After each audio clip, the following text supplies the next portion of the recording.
Hello, well, welcome back to the show. I'm Don Gringo, and this is Opinion or Opportunity. And we got an interesting one today. I got Ben Feferman here, the CEO of Amuka Esports, which obviously is up and coming, been up and coming for years. I'm a gamer. I think most of our generation is gamers to some degree at this point, and obviously the younger generation is. So, Ben, why don't you introduce Amuka Esports yourself, and then we're going to get in some questions I have. Yeah, thank you so much for having me. It's definitely a pleasure. Amuka Esports, I started this company back in 2019, and the idea was to really create a whole esports ecosystem. And what that means for us is to have in-person gaming venues. So we run three gaming venues right now.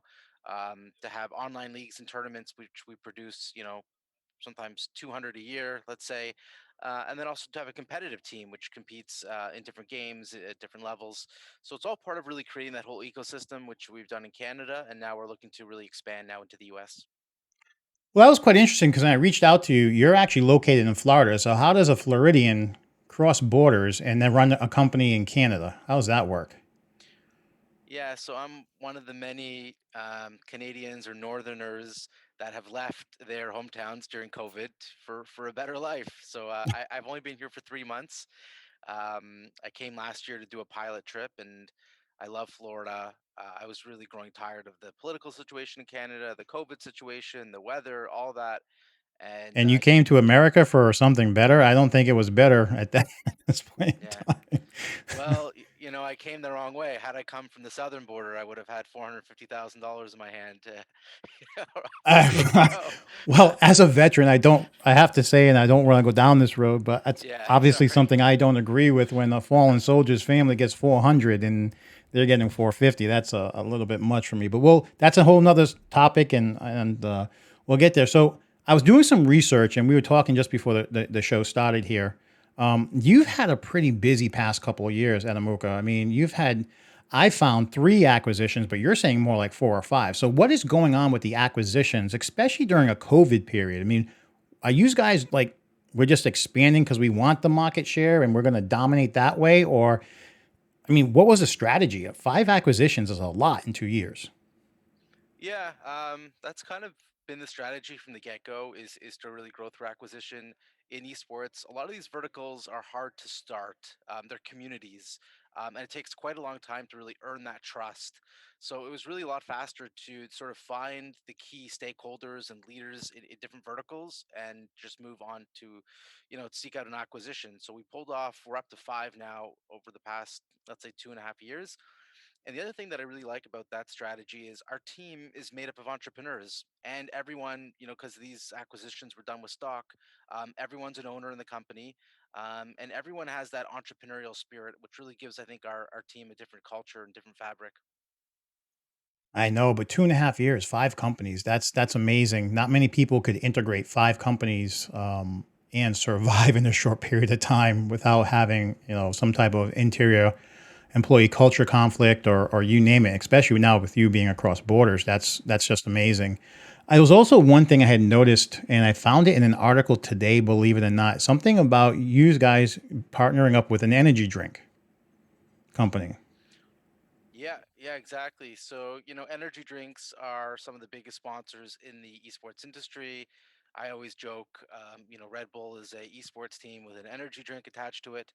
And we found a great partner with a company called Guru Energy. It's a Montreal-based company. It's plant-based, organic, and they're awesome guys. So they're our official partner for energy drinks across our whole portfolio. Yeah, but there was something attached to that energy drink deal that I was reading. So you guys actually want pictures of people buying the drink and actually doing outdoor activities. It kind of when I saw this was like, Yeah. Okay. how does an esports company promote outdoor activities when you want these guys sitting or girls, excuse me, when you want them behind the desk or on their couch playing these games, getting better and participating in these tournaments? I mean, that's like a contradiction in business per se? Yeah, yeah. I'll tell you the whole story. It's a funny story. So when we approach them, I think for brands in general, they want to reach that Gen Z audience. That's typically not watching movies, not reading newspapers, not listening to as much music or cable TV. So we had that demographic, but they said, you know what, we're all about, outdoor activities, health and wellness, and kind of gaming doesn't necessarily fit that.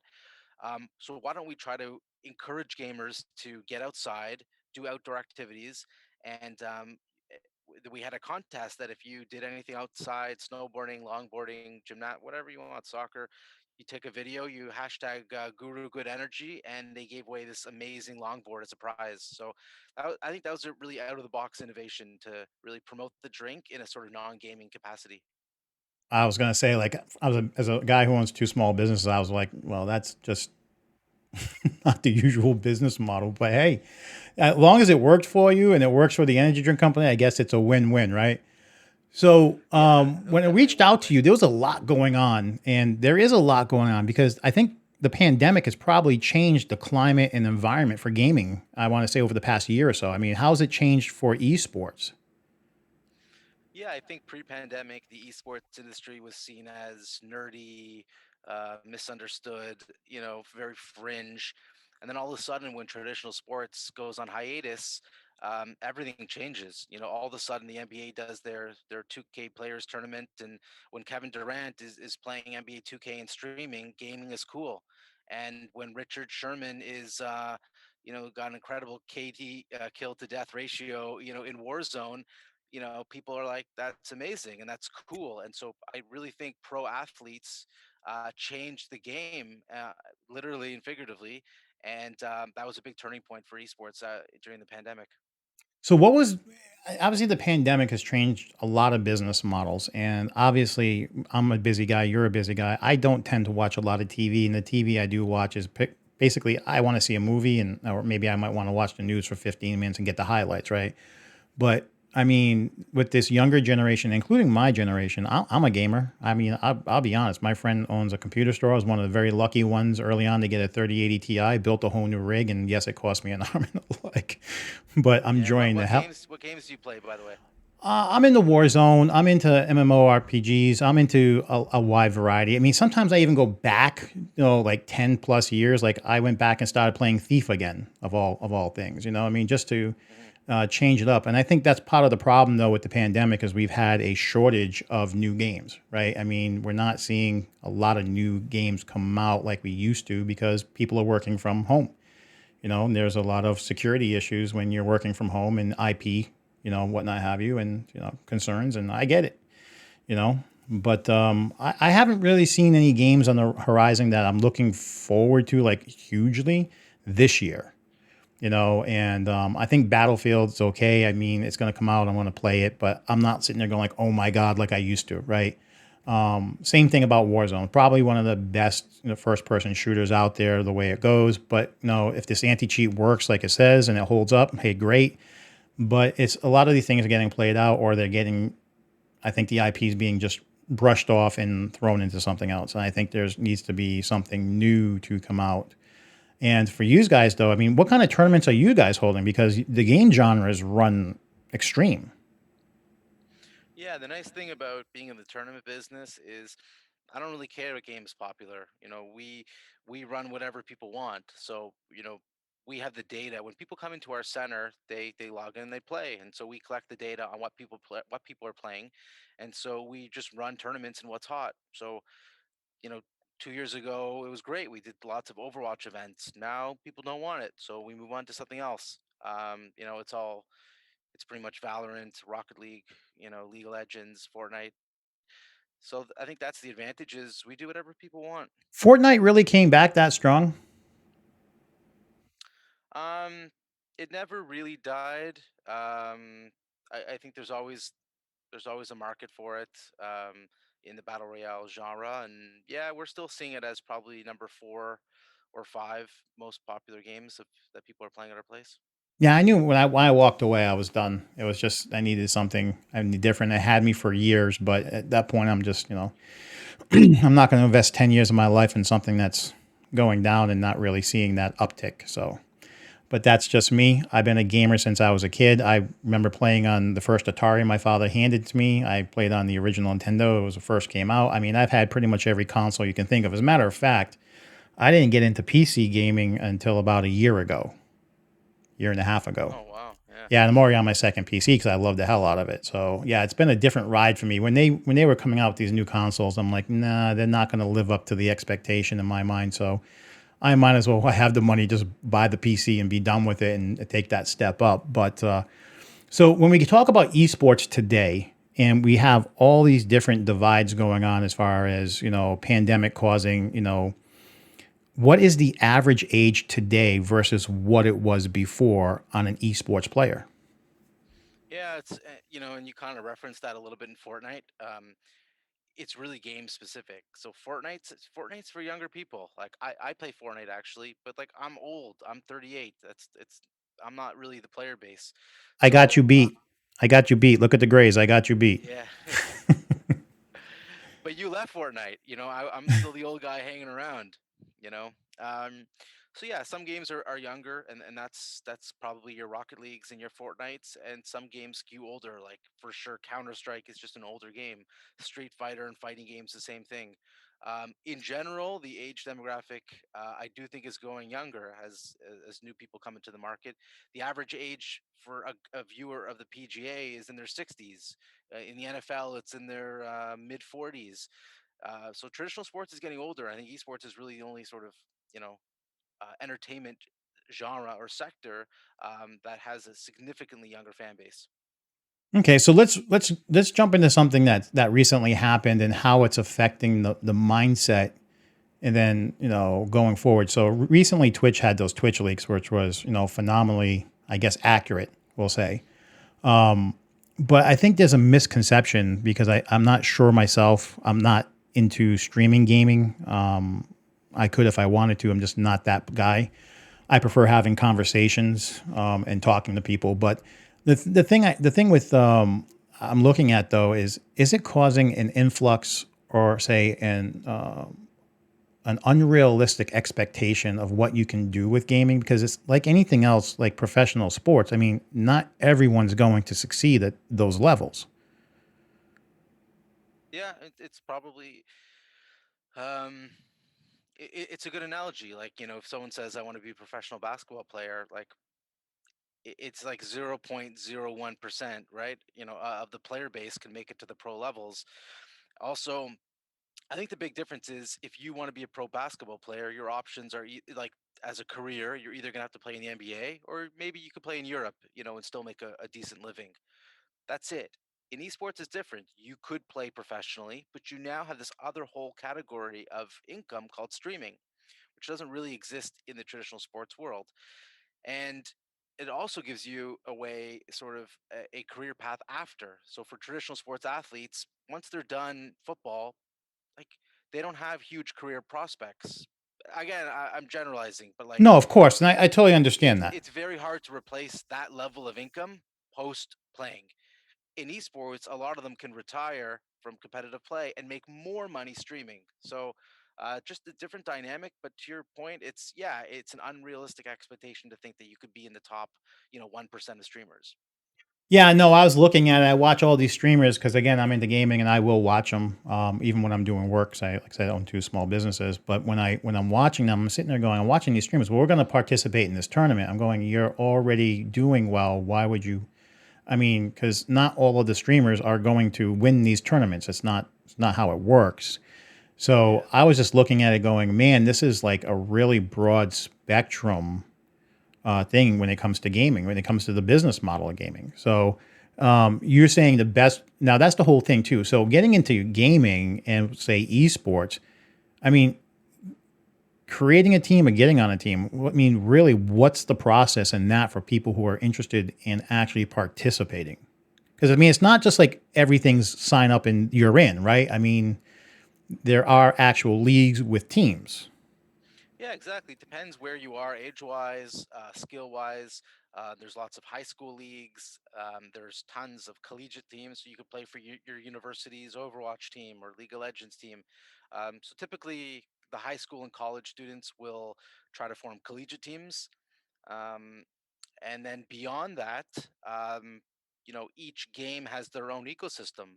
Some of them are franchised, like you will see in the NFL or NBA, and some of them are non-franchised, and anyone could qualify if they're good enough. So depending on the game, that's going to be your, you know, that's going to be your outlook, is to figure out, how to ascend those ranks within each system. So people who are looking at this, and obviously we're talking a lot of younger generation, but even parents who may be listening of what's going on because their kids are getting involved or whatnot have you.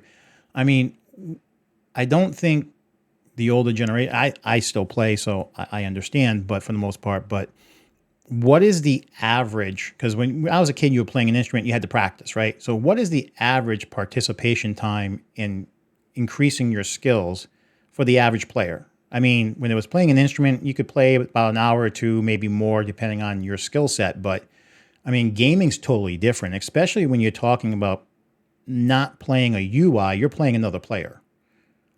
Right. For better for worse, it's way, way higher than a traditional sport. You can't play basketball for 8 hours or 10 hours. You just can't. Like your body can't do it. But you could game for 8 hours. You can game all night, and people use the term grinding the game. So yeah, typically, if you do want to, be at a pro level or even semi-pro level, there is an expectation that you're going to be putting in probably 8 to 10 hours a day of practice. That's a Straight lot of shooting. That's hours. what it takes. That's what it takes. Yeah. So, with you being a CEO of an organization that obviously has children and stuff involved, I mean, I'm sure parents come to you with concerns that, hey, my kid's like, we feel he's way too much into it. I mean, how do you describe to a parent that this is different when they're not in that ecosphere? How do you break it down for them and say, hey, listen, this is not anything like How would you break it down and say this is the best explanation to a parent? Yeah. So just in general, typically we don't sign anyone who's under 18. We're not really, and other people do, and we have in the past, but typically we're not getting involved with minors anymore. Even in Fortnite or games where they might be very good. So one thing is we have a mental performance coach for our main roster in Rainbow Six, and that's something that's tremendously important. Is there is a lot of what's called player burnout.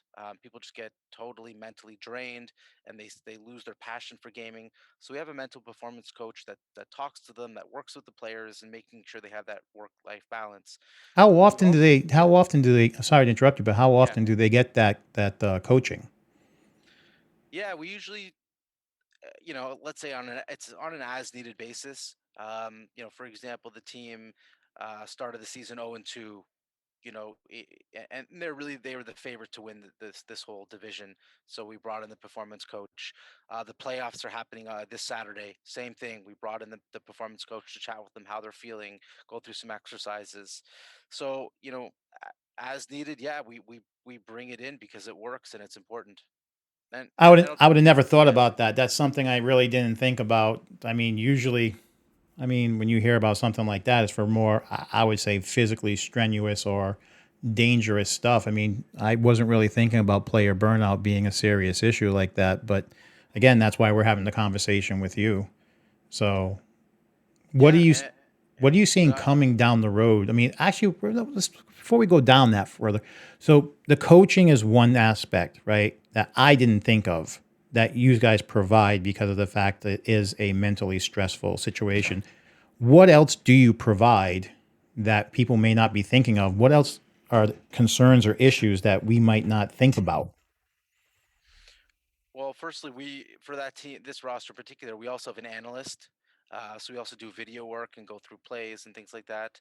But the other sort of major concern for parents, yeah, is probably drug use, Adderall abuse, things like that. Adderall and other stimulants like that are definitely an issue. Some are legitimate. People legitimately need them, and sometimes they're abused.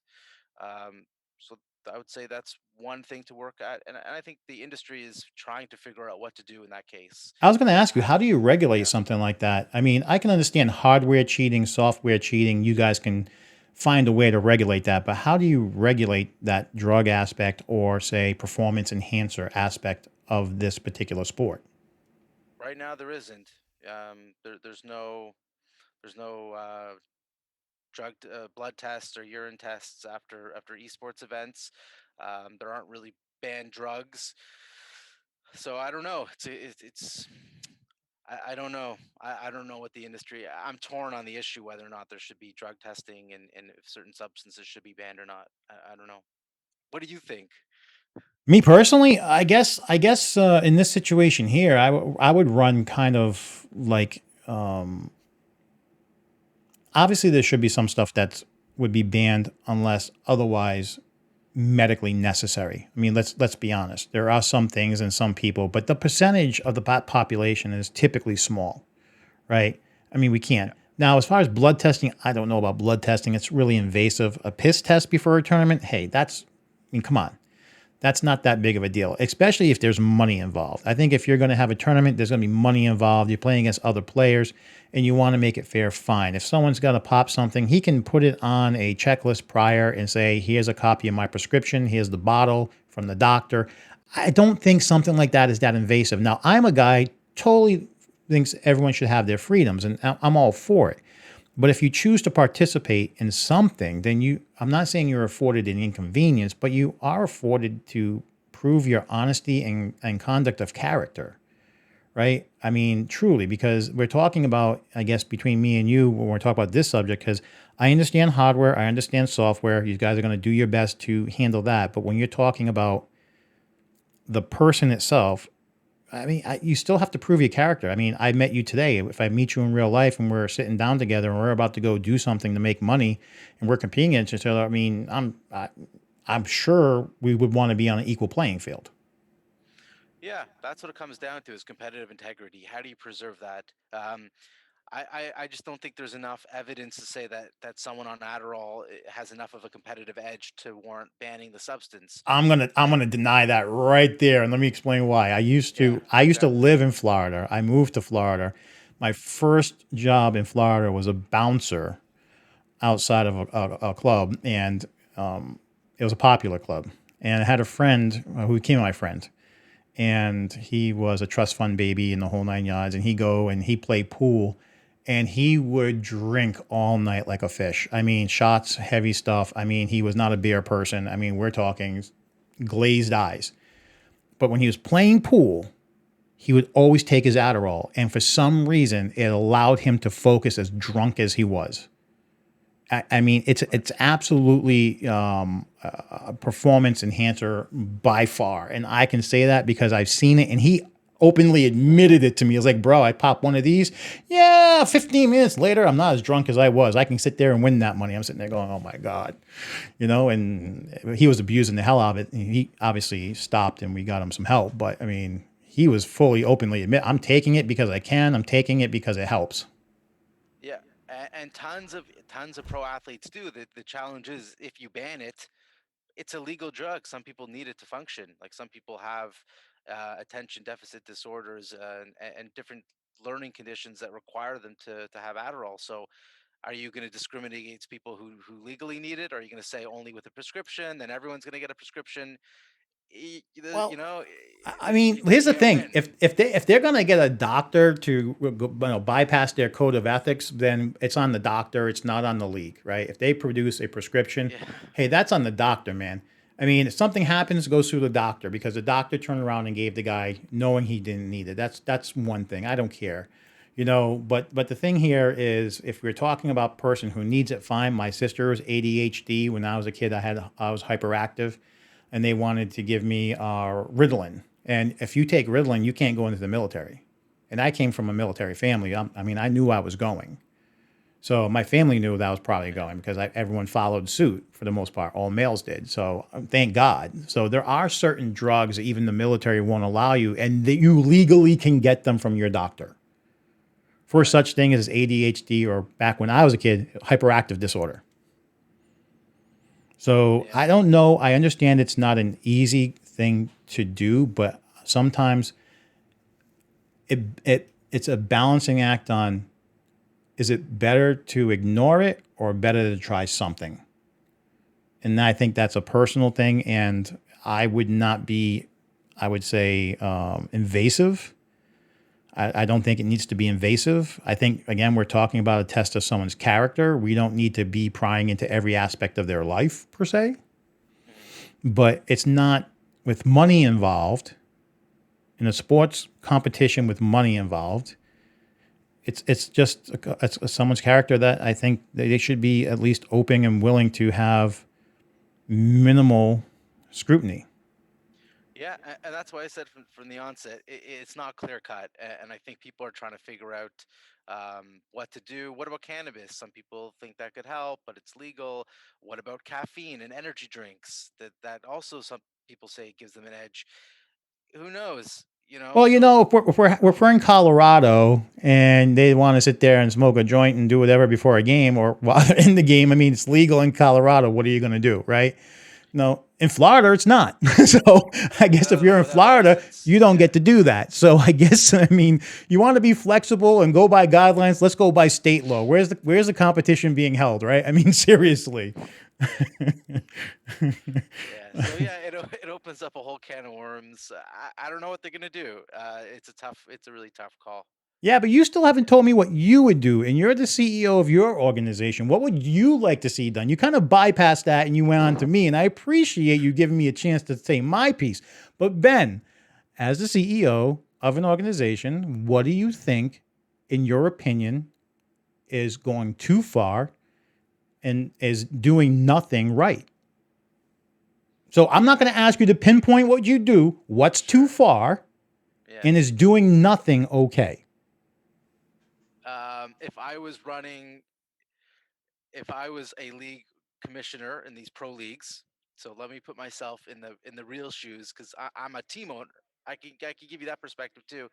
But right now, no, I wouldn't. I wouldn't do drug testing. I don't think there's just enough data on. I just don't think there's enough.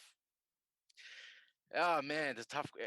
No, yeah, I wouldn't drug test, and I don't think the stimulants that are out there, you know, are an issue in terms of undermining the competitive integrity of the game. That's a broad statement, my friend. That is a broad Yeah. statement. I love you for saying it. It's a broad statement. I love you for saying No, no. it. But So no, I wouldn't say I wouldn't ban so particular substances. anything is evasive in your mind. Any step is evasive. Yeah, I think if you take Adderall because you need it, I just don't see a world where we can ban Adderall for I some didn't at say if all. you Yeah. need it. I didn't say you need it. I said for the people who don't have a prescription, for the people who can't show that they're actually medically required. I mean, the caveat is this. There's always a caveat. I have hereditary medical issues and I need certain medication, right? I mean, it is what it is. So if I was to go do something and I said, here you go, this is my list, these are my prescriptions from my doctor, that's it.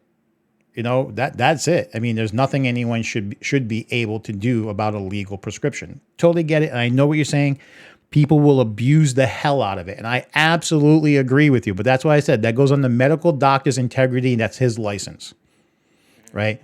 But doing nothing when money's involved, that is the only thing that concerns me. There's money involved, and humans by nature are going to go as far as they morally will in order to succeed. And everyone's moral standard is different. I'm sure yours is different than Yeah. some of the other players and whatnot. I get it, but it's human nature. We want an advantage. Right.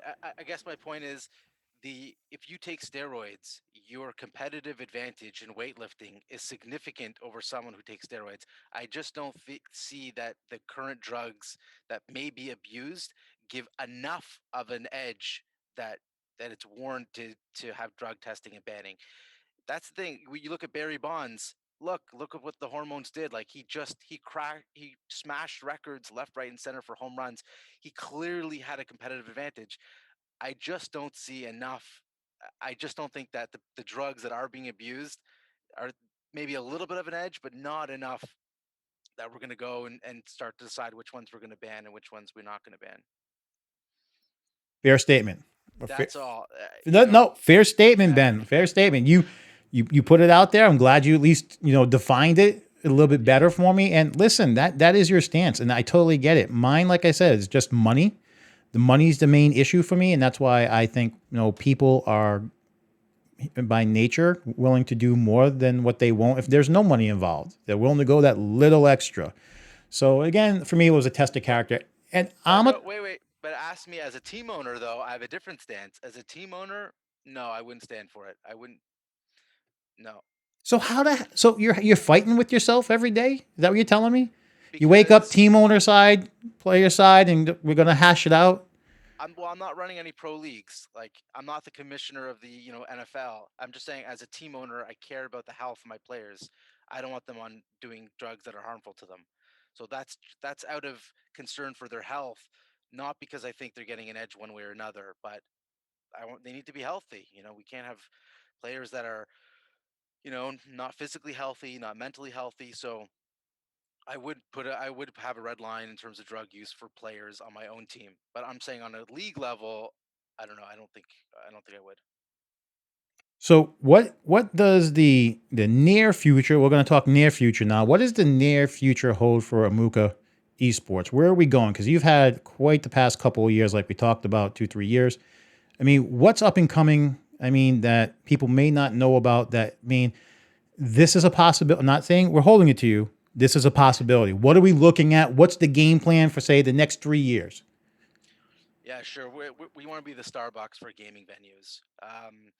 You know, we think that, right now, if you think about it, look, I live in Miami. I live in Boca. Okay, there's 6.5 million people in the greater Miami area. Miami, Broward, Palm Beach. There's two gaming venues. One's a little bit bigger than the cubicle I'm in right now in a Walmart, and another is small venue. But like there's just so much room for growth for spaces and venues, and that's where we see a huge opportunity. So we're going into malls now. We're working in retail partnerships, and we're bringing gaming onto college campuses. So in 3 years, I don't see why we don't have 50 venues across North America. So that's quite interesting with you saying that because the first thing I thought of when you said that as a business owner would be, like, for instance, the Gamestops are just, they're not what they used to be by far. Not many people go in there. I mean, that would be an interesting partnership. For sure, the only challenge with the GameStop is their stores are often too small. The average retail footprint is not that big. So I think, for example, Best Buy should have gaming arenas. We would be literally bringing customers into their stores. We'd be having Where are you going to put it? I've been in plenty of Best Buys and they got crap jammed to the walls, even with a shipping no problem. I mean, I was just in there this weekend looking at TVs and stuff, and they've got product even in the middle of the floors. I mean, where are you going to put that? That's yeah. a. I agree. You get the visibility by far. You would get the visibility. You'd have, I would say, brand transference for as far as credibility, because that would rub off a big name company like Best Buy. You're partnering with them, and then it gives you a little bit more of a credibility and trustworthy issue. Totally agree. That would be amazing if possible. So, what kind of partnerships, obviously outside of Best Buy, would you be considering at that point? What kind of franchises would you be looking for? Yeah, so if we're going to expand with retail partnerships, it's big box stores. I just think their retail footprint's too big. The sort of store within a store model is proving very successful, and the whole retail experience is changing. If you look at a Nordstrom or Saks, they have restaurants and cafes, and so retail is changing, and I think gaming is going to be part of that. If you went to the mall, with your spouse or family, your partner, and one person wants to go shopping, wouldn't you love to play some Warzone in the middle of the mall? Yeah. So why isn't there an esports arena in every single mall in America? Like it seems so obvious that retail is changing and that malls need to be and retail stores in general have to be more focused on the experience, and that's what this is all about. You're not going to leave your home to play in a tournament unless I'm going to give you a professional gaming experience. So that's the difference. And that's why people leave their homes to play, is because for an hour, when you come in to my door, you are going to feel like a pro. There's going to be a stage and lights and casters and fans, and we're going to transport you. And that's something you can't get anywhere. No, I mean, absolutely. The only downturn that I can see from this though is that like Amazon and what have you is really put the malls in really bad shape. But there's a lot of malls going under right now because they can't draw the public. So the question would then be, if you're approaching a property management company for the mall or the actual ownership group, can you actually drive enough traffic to warrant that? That's a hefty investment on both parties, your team and your company. And then of course on the mall side or any partnership side, I mean, what do you anticipate the draw would actually be? Yeah, so I think for us, we feel we're in a position where we're going to get a very good deal at a mall. That we are going to bring more to the mall than they're going to bring to us, and that's where we actually are even getting free space now in malls, free, rent free. Mall operators want us to come in, bring kids. We need this, so um, we're part of probably a lot of different companies that are going to bring an experiential new shopping experience. Um, and yeah, some malls will go under, and they should. The footprint's too big. Some of them should be condos. I'm not saying all of them are going to exist, but the ones that do stay, the bigger ones, are for sure going to be focused more on entertainment, food, entertainment, and less retail, less shopping. Okay, that's an interesting concept. So short term plan, 3 years or so, we want to be in pretty much every mall we can be in and running tournaments, major tournaments. That's the short term goal. Okay, so as CEO with your team, what is the long term goal? Yeah, long-term goal at the end of the day is we're about building communities. So it's nice that we can be in malls, but again, we want to be able to build and service every type of gamer, regardless of what level you're at. So um, we're going to have it's bricks and clicks. We want to make sure that we are getting out there with a whole network, but that whatever game you're into, that we're running tournaments, we're engaging you, that we're building up that community. And that's where our reach goes from, maybe a couple 100,000 to a couple 100 million, is once we can reach really everyone in North America through some sort of gaming activation. So your reach right now is literally a couple 100,000 footprint. On an annual basis, yeah, I mean, right now we have two venues. One's going to be operational next month, plus a lot of online tournaments. So yeah, we're only reaching a couple 100,000 gamers now, but we need to be hitting the millions. No, it's still great. I mean, it's still great. I mean, like I said, I was watching, doing the research, and I was watching all the acquisitions, and you were telling me there was more. I mean, that's just a lot to do, a lot to process in a short period of time and maintain, plus come up at the same time. So, one of the things you keep mentioning, one of the key terms you keep mentioning, as we're having this conversation, is community. So, what is different about your community? What makes Amuka's community different? And not just that, but if a parent was or someone was listening going, what is this esports crap? What is it about your community that's different? And people can say, okay, this is where I want to be. Yeah, I think maybe just to speak to it generally first, and then get into the granular a little bit is, you know, our school system is all about traditional sports, and there's been a whole generation of kids that weren't athletic or weren't interested in sports, and I think didn't have a lot of confidence, and it didn't get that opportunity to play sports at a competitive level, to compete, let's say, at a competitive level, to make friends, to make teammates, all those things that go along. And so now we're really opening up a new area where, if whatever you're into, we can really be supporting that, and we can really be building a community. And a lot of these communities started in basements and online and underground and that subculture. And now that things are different, it's more mainstream, we can bring that out, and these relationships that people made online with people over the years can now be fostered in real life. And I think that's what's so cool is, whatever people are into, we can be a safe space for people to play, to compete, and meet each other, in maybe a way that wasn't possible 5, definitely not even 10 years ago. Now you used the word or term safe space, but I mean with online bullying being prevalent and whatnot have you, including with gaming. I mean we've seen it in the news. How are you and your team dealing with that? I mean, that's just got to be no, even harassment. I mean, you guys lose a game you shouldn't have lost or something like that, and people get stupid because it's not like they're talking to your face and having that disagreement. They're bold, and they're a lot more bolder because they're doing it from their keyboard, and they might say things they normally wouldn't say, and it's really aggressive today. Like really, it's Yeah. pretty darn aggressive. So, how does your team and how do the leagues deal with that? Yeah, exactly. When you're playing online at home, let's say there's tremendous amount of toxicity, harassment. Um, I've witnessed it personally. I've been in games where I've heard tons of homophobic slurs and racial slurs. Like, and this is like 2021, and all I can do is just flag their accounts, and hope that something is done. So when you come into our house, we make the rules. We've changed a lot of things to make sure it's safe. Minors, for example, have to have a parental waiver, um, and and we really can remove that toxicity and harassment because everything is supervised.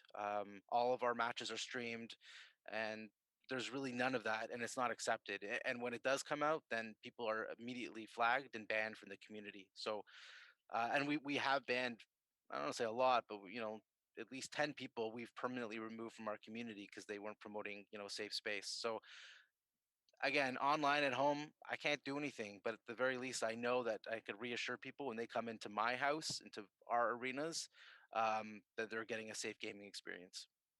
Well, that might actually be a business opportunity for you. I mean, if you feel that what you do is good as far as regulating and keeping a safe space for people, maybe one of your goals should or possibly be down the road is to create a platform where these kids or accounts are linked to your platform where you can moderate them.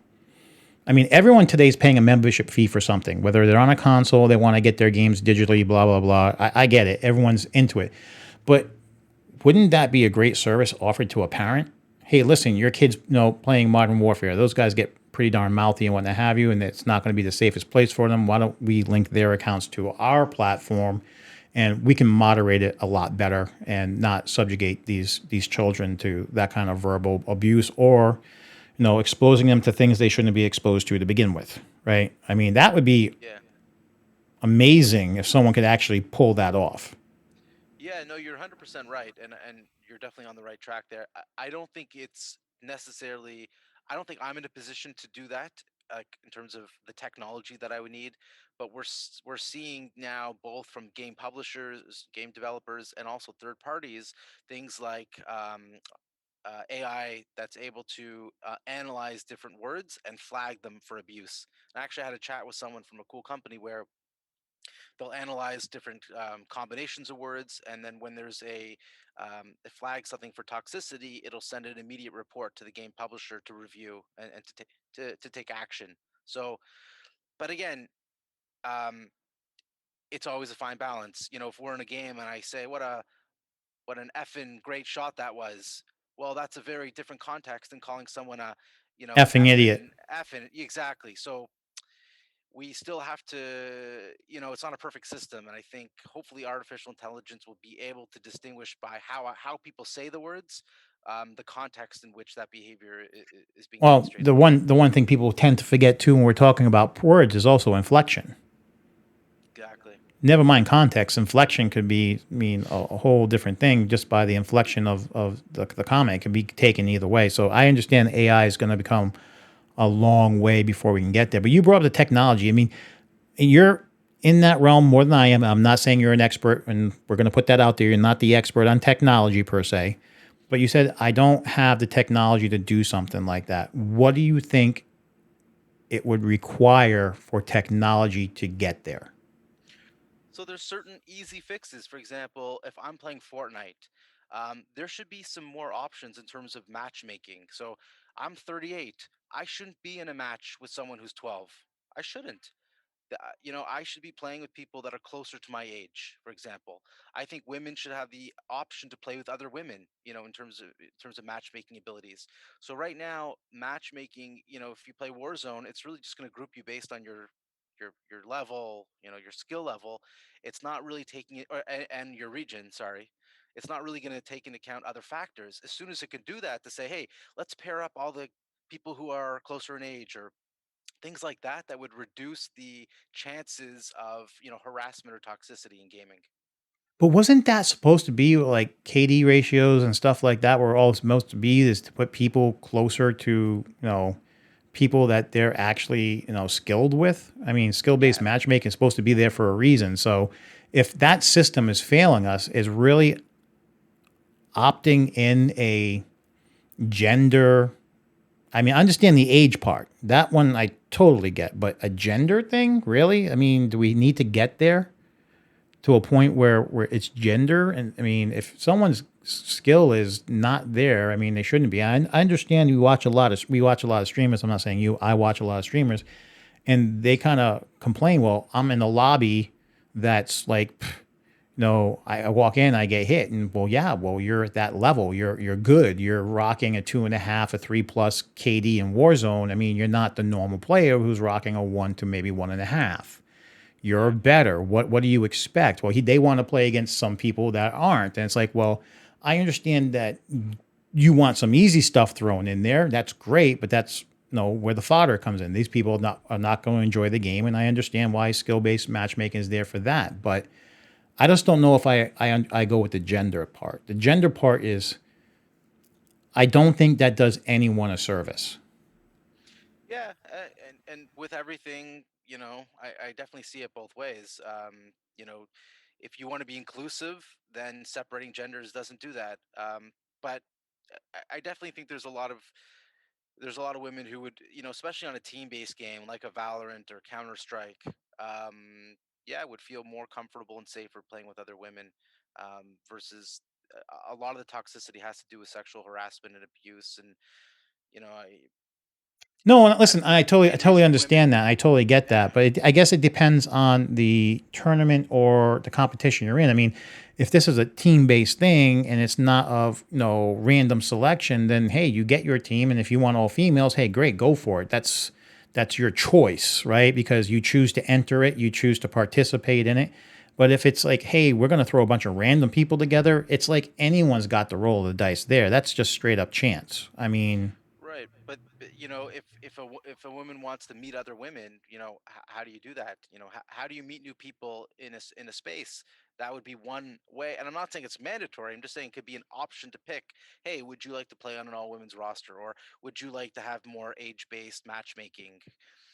And now, again, but yeah, as the owner of a company, doesn't that kind of make things more difficult for you? So all of a sudden, you have most of the women, 90%, 80%, whatever the percentage is, you have a certain segment of the people that you're supposed to be catering to. Now, all of a sudden, instead of being in this big pool, general pool, to play in this one competition, you really have got to no. So segregate it down to, okay, well, these women can only deal with these women. These guys can only deal with these guys. These kids can only deal with these kids. I mean, at some point, that's where I'm like, wait, how far do we yeah, no. really need to And go? This is gaming here. I mean, yeah, if it's a tournament too, it's a tournament. You're not really there to there to win a tournament. If you're there to socialize, is your priority number one? Maybe you shouldn't be in a tournament. That's just my perspective on that. I mean, yeah. I'm not talking about tournaments. That's different. I'm talking about casual games. If I want to play casually, if I get matched up in a queue with I've played Fortnite with 8-year-olds. I don't feel comfortable. I just don't. Not that I'm gonna say anything. I just don't feel comfortable playing video games with kids that are so young. And if I was a parent, I don't want my 7-year-old playing with 38-year-old guys. It's weird, And so, totally just talking about the casual. You're right. For tournaments, hey, you enter your team. It is what it is. Best best team wins. That's it. But for casual games and matchmaking, I think we could do a lot better. I've already said I agree with you on the age thing. Absolutely. I would not play a game with an 8-year-old. I mean, don't get me wrong. I've played with my nephew. That's my nephew. That's totally different in that aspect. But random someone else's child, absolutely not. I don't even talk to other Yeah. people's kids without the parent around. I mean, God knows today what could end up happening. Just because something's taken the wrong way. So it's like absolutely not. Totally 100% respect that and what have you. I just look at it as if gaming's supposed to bring people together, then why are we giving them the option to separate? That is not age. I totally I'm Okay, giving you we that. do it. We do in sports all the time. All the time, we separate men and women in sports. Every single sport has a men's and a women's. I agree, but this is the thing. We're not talking about for the most part physical ability. We're not talking about putting up a female fighter versus a male fighter. Bone structure, muscular structure is different. Males dominate upper body. Pound for pound, females dominate lower body, right? Typically, men will be bigger in weight and whatnot have you. So I understand that whole part in making it competitive. I totally get that. But we're talking about your hands, your eyes, and your brain and your ears. We're not talking about like major physical differences for the most part. And I'm not saying people with disabilities, we're just generalizing right now. Yeah. I just don't know if gaming was originally to play with your friends, bring people together. Why are we offering so much separation? If you look at the pro scene of any game is probably 98 to 90% male. Sure. So you I don't want to say you judge your own conclusions. Why is that? Why is the pro scene 90? If there's no biological limitations or differences, then why is the pro scene 99% male in almost every game? Well, the thing here is this. Listen, we understand there's biological and genetic differences, and I know men and women both want equality, but we tend to always, and I don't know if it's nature versus nurture type situation, but as men, we typically usually opt in one direction, and as females, we don't. We opt in a different direction. I totally respect that. Everyone should do what they're good at and what they want, period, the end. But with gaming is a lot more multitasking. That's where females typically dominate anyway. If you see any study, women typically beat men on multitasking. I think the problem with gaming is there's just not enough females in there doing it and promoting it and being successful at it because there isn't a lot of them there. I think once that changes, the whole environment and ecosystem of gaming will change because of the fact that women can dominate in something that was a male dominated sport, and it's just like anything else. It's like martial arts. When I used to teach martial arts, I had mostly men. There are women that do it, and I've always said any woman who can do martial arts and she can stick with it will be fantastic, but you got to stick to it.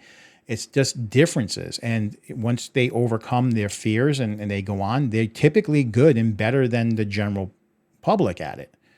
No, they're great at multitasking, and you just got to be able to learn and adapt and or teach them in a way that makes sense.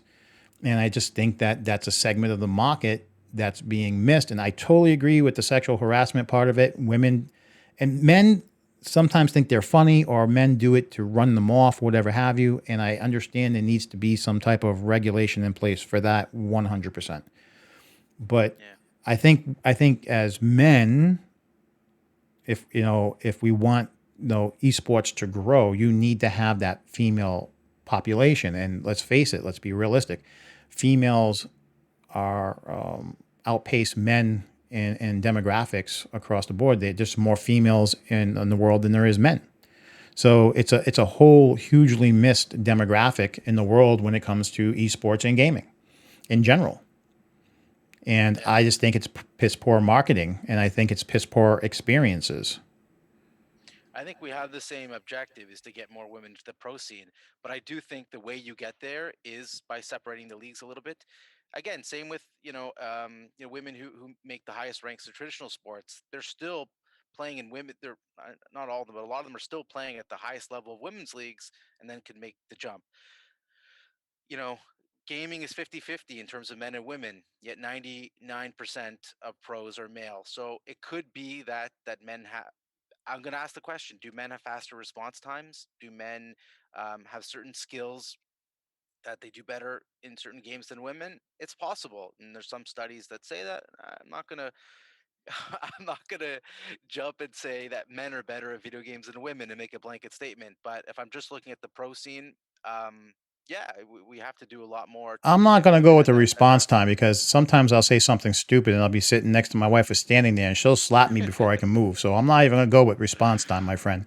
yeah, I just look at, listen, there is obviously a way to improve and get them in there. I hate to see that the only way forward, moving forward for the future, that's esports, that's anything, is we've got to separate everybody out.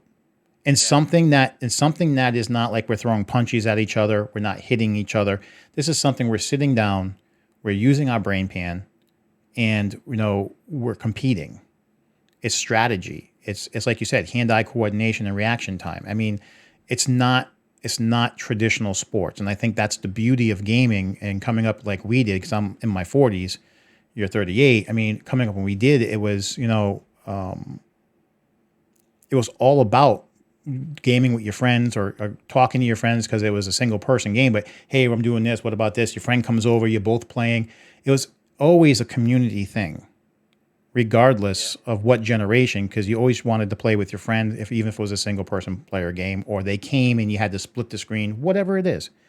I just would hate to see that we're moving in a direction that is promoting and something that is not about a physical dominance in any genetic way. No, this is your hands, your eyes, your ears, your brain pan, your multitasking ability. I mean, we should be able to compete. And I think, honestly, because of women's ability to multitask, they should be able to dominate. I'm sorry, I'm a man. I'm going to say it. That's their thing. I get focused on one thing. I'm doing that one thing great. She's already got 7 done, or she's halfway through 7. I got 1 done. She's halfway through 7. So I don't see it as a handicap, and I don't think that women should be handicapped in that way of you need to start here. And I think that's a handicap in some aspects because of the fact that, you know what, you need to kind of jump in and learn, because sometimes learning by fire is the best way. If your hand is held and you've been winning, and you've been winning at the top of your league, and then all of a sudden you're thrown in with people who are absolutely better because they're playing at a higher level, that's a reality slap that you're not as good. It's an ego slap. It's a confidence slap that you're not as good as you thought, and you really got to start not from the bottom, but you're back down here. Yeah. And I think what ends up happening is a lot of women won't do that because why? They're already at the top of their league. Why would they jump No, to start in over? a perfect world, you're right. But what happens is that, you're called a disparaging comment enough times, and then you're just like, forget it, it's not worth it, and they drop out, And and listen, that's why I've already said as you I get agree up, with you. more and more women drop out because they're just like, I'm done with it. I'm done. I just don't need this, and there's no one to really enforce it. If there's no toxicity and all that's gone, for sure, men and women would, I think, would be, the pro leagues would be, very equitable like that. So you, if you can solve this problem, you'd be a very wealthy man. Yeah, I know. All right. So we talked about the future. What do we got coming up that we want people to know about before we end off? Yeah, we have a couple major events coming up for 2022. We have a big Valorant, one of the first Valorant LAN events coming up, at least in Canada. And then we're going to do a Rocket League and League of Legends. So we're gonna have some big main events, and best ways to follow Waves Gaming on Twitter. That's where we post all of our big events. Okay. So for anyone watching, I have all of Ben's information in the description below. So please check him out, look him up. Yep, down below. Down And below. why don't you stick around for a moment so we can have a quick session? But guys, thank you for joining us, and we'll see you next time.